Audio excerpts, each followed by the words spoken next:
Salut et bienvenue sur École Très Facile. Alors, une fois de plus, on se retrouve pour parler de sciences physiques.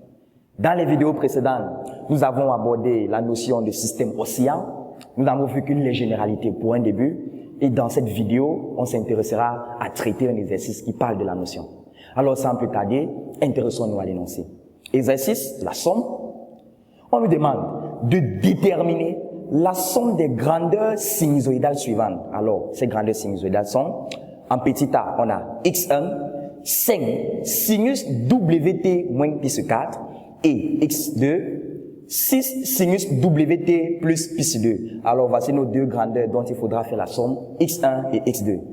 On a un autre cas, I1, ce n'est plus x, peut-être là le courant, 5 racines de 2 cosinus wt a fait la somme avec I2, 3 racines de 2 cosinus wt plus pi 3. Enfin, en petit c, on a U1, certainement la tension, 10 sinus wt, tout simplement, U2, 8 sinus wt plus pi 2, et enfin, là il s'agit de 3 grandeurs, contrairement aux deux autres, U3 égale à 18 sinus wt moins pi 2.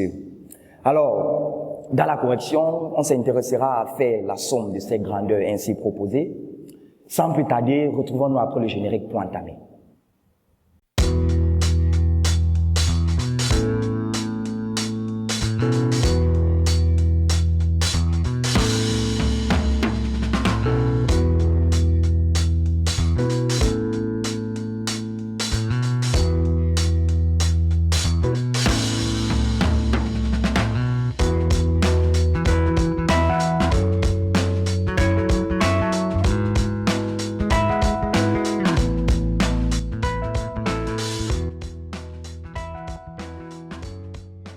J'espère que vous avez pris connaissance de l'énoncé.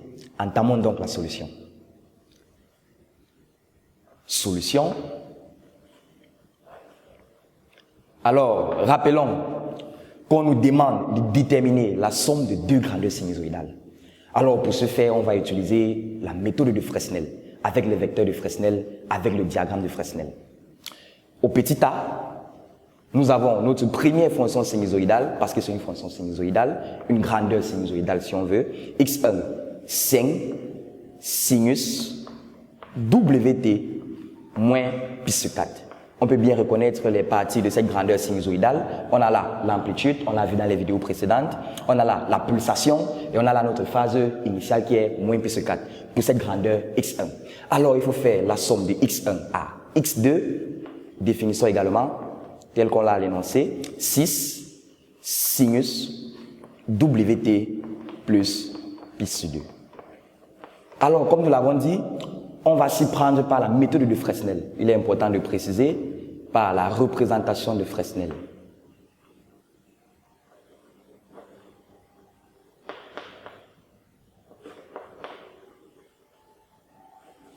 Alors, pour s'engager dans la représentation de Fresnel, il faudrait qu'on se rassure que les deux grandeurs dont on veut faire la somme soient des grandeurs sinusoïdales et que ce soit des grandeurs qui ont la même pulsation, c'est-à-dire la même période et la même fréquence. Autrement dit, des grandeurs qui sont synchrones.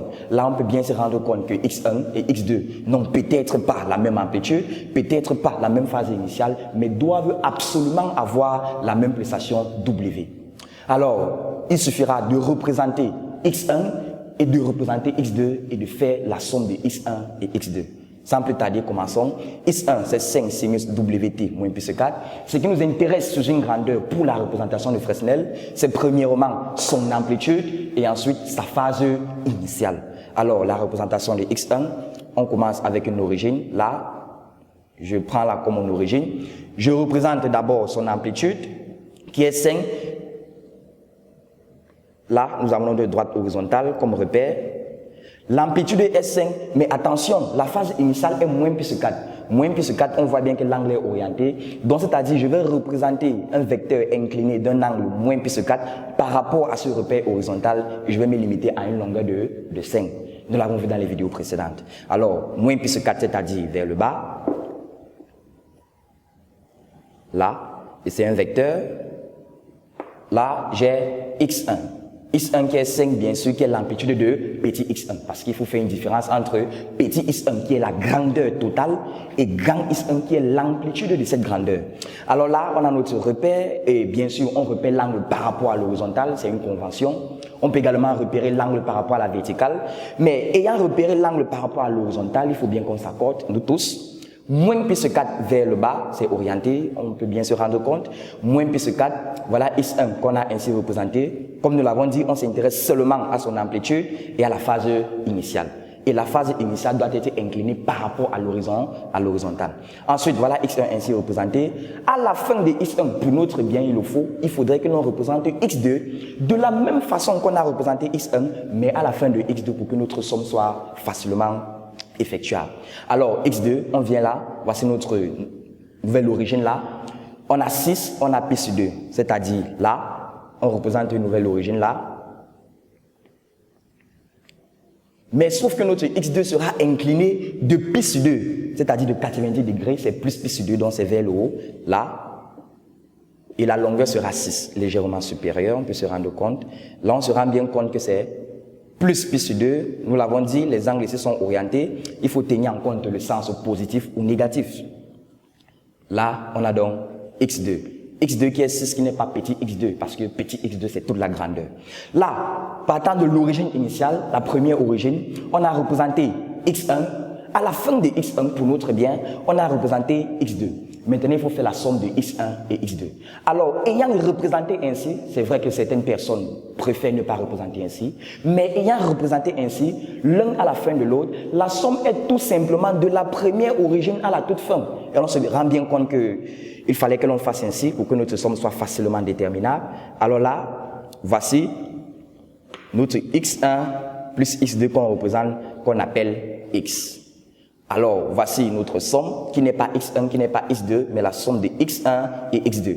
Et bien sûr, rappelons, x1, c'est une grandeur sinusoïdale, x2, c'est aussi une grandeur sinusoïdale, donc ça veut dire que x, qui est x1 plus x2, sera aussi une grandeur sinusoïdale, parce que la somme de deux grandeurs sinusoïdales donne aussi une nouvelle grandeur sinusoïdale.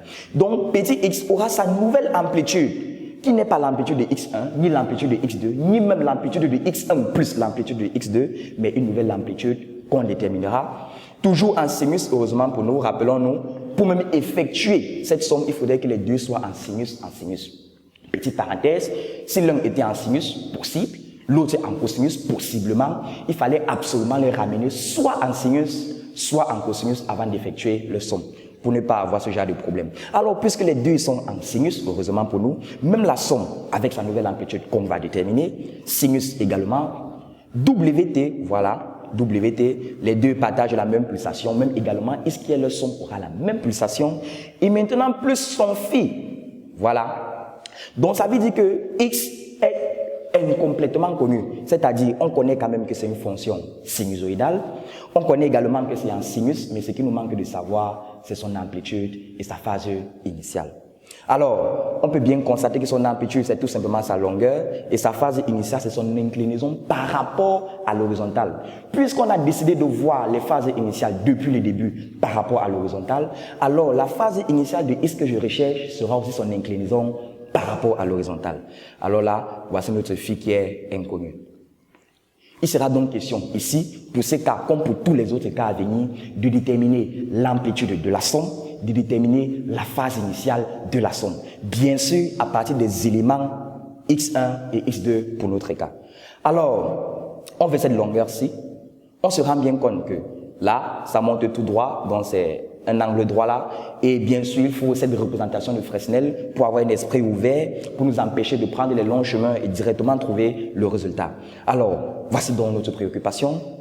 On connaît cette longueur, ce n'est pas un secret, même les inclinaisons. On connaît cette longueur, et il faut donc déterminer cette longueur grand X et cette phase phi. Grand X. Alors, on se rend bien compte qu'on peut construire un triangle rectangle là, c'est-à-dire de là, ceci monte tout droit en faisant un angle droit, donc c'est pas un secret, là.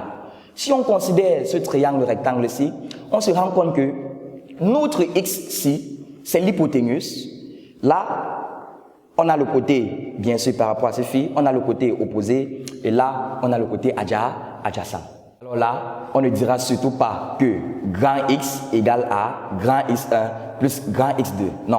Bon, c'est vrai que naïvement, on pourrait penser ça parce que X est la somme de X1 et X2. Mais nous rappelons que c'est une somme vectorielle. Ça ne peut pas se passer avec les amplitudes. Rappelons-nous dans le souci de déterminer grand X, comme nous l'avons dit, nous construisons un triangle rectangle là. Il sera très facile de constater avec nos propriétés de trigonométrie, principalement Pythagore. Et nous l'avons vu dans les vidéos précédentes. Nous avons grand X, la formule de grand X, qui est la racine carrée. Alors, alignons. On prend x1 cosinus phi1 plus x2 cosinus phi2, que nous élevons le tout au carré, plus, on ouvre la parenthèse, x1 cette fois avec le sinus phi1. Bien sûr, phi1 c'est la phase initiale de x1, plus x2 sinus phi2 au carré. Alors, sans plus tarder, appliquons. On a donc grand X. Vous serez surpris que ce n'est pas x1 plus x2. Ça fait racine carrée. x1, rappelons, x1 c'est son amplitude, ça fait 5. Cosinus, sa face, moins pi sur 4. Plus x2, c'est 6. Cosinus toujours, on finit avec les cosinus. Pi sur 2. Au carré. Plus x1 également, c'est 5, c'est le même x1, mais cette fois on fonctionne avec les sinus. Moins pi sur 4, bien sûr. Plus x2 qui est 6, sinus phi2 qui est pi sur 2, le tout au carré. Alors à partir de là, ça devient seulement l'application numérique. Là, x toujours.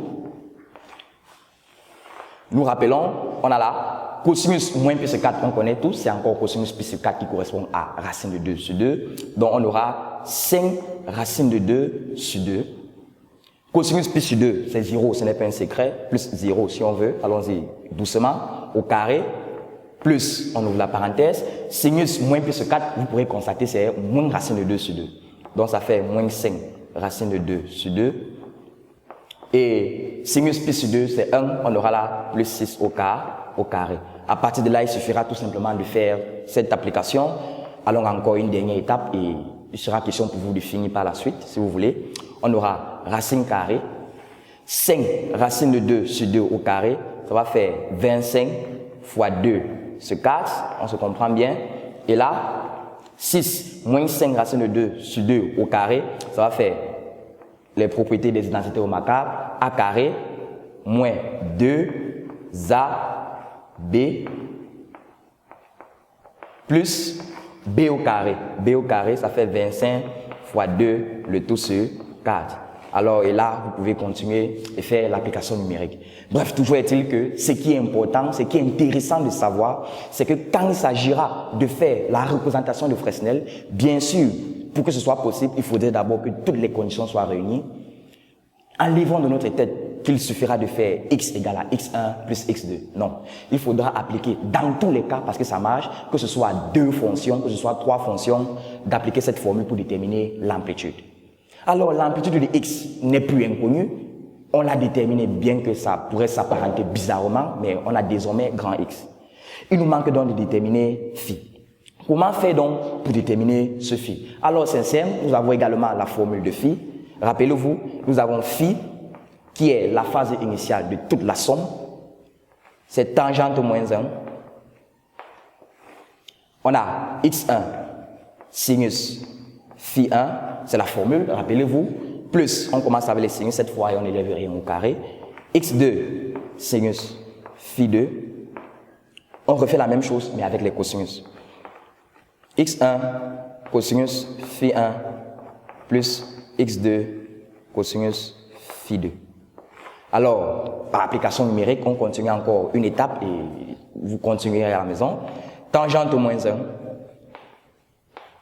On aura x1 c'est 5, sinus phi 1, donc on aura moins 5 racine de 2 sur 2, plus x2 sinus phi 2, ça va faire 6, vous constaterez, x1, 5 racine de 2 sur 2, plus 0, parce que cosinus pi sur 2 c'est 0. Et ensuite, on fera la tangente moins 1. Alors, voilà ensuite, grand X déterminé, phi qui est la phase initiale de notre X déterminé. Vous pourrez constater cette formule dans les vidéos précédentes. On a eu le temps de bien les présenter. Alors, comme petit commentaire qu'il faut dire pour ce cas et qui s'appliquera à d'autres cas, c'est que on a repéré absolument l'angle par rapport à l'horizontale. Et la conséquence d'avoir repéré par rapport à l'horizontale est que toutes les considérations horizontales seront cosinus et toutes les considérations verticales seront sinus. C'est pour ça que vous allez constater que dans nos formules, on a x1 soit avec le cosinus, on a x2 soit avec le cosinus, soit avec le sinus. Et pour aller sur un terrain vraiment large, on peut considérer notre inclinaison par rapport à la verticale.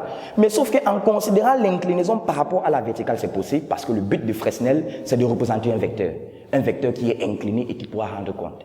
Mais sauf qu'en considérant l'inclinaison par rapport à la verticale, qui est d'abord chose bizarre, on n'a pas été habitué à cela, notre horizontale ne sera plus cosinus, notre horizontale deviendra sinus et notre verticale sera cosinus. Et cette formule serait inversée. À la place de cosinus, ce serait sinus et à la place de sinus, ce serait cosinus. Alors, c'était tout pour cette vidéo où il était question pour nous d'aborder la notion des systèmes oscillants à travers les généralités. Nous avons vu comment déterminer la somme de deux grandeurs avec la représentation de Fresnel. Alors, n'oubliez pas de liker, de partager, de recommander à vos connaissances pour ceux qui en ont besoin. Nous rappelons que ces contenus sont destinés aux élèves de terminale scientifique, principalement ceux qui préparent le baccalauréat. Alors, on se retrouvera dans la vidéo prochaine pour aborder toujours cette notion, pour continuer avec cet exercice, mais avec le petit b, où on a un cas un peu plus intéressant, avec les thèmes qui s'apparentent un peu juteux. Alors, retrouvons-nous à la prochaine vidéo.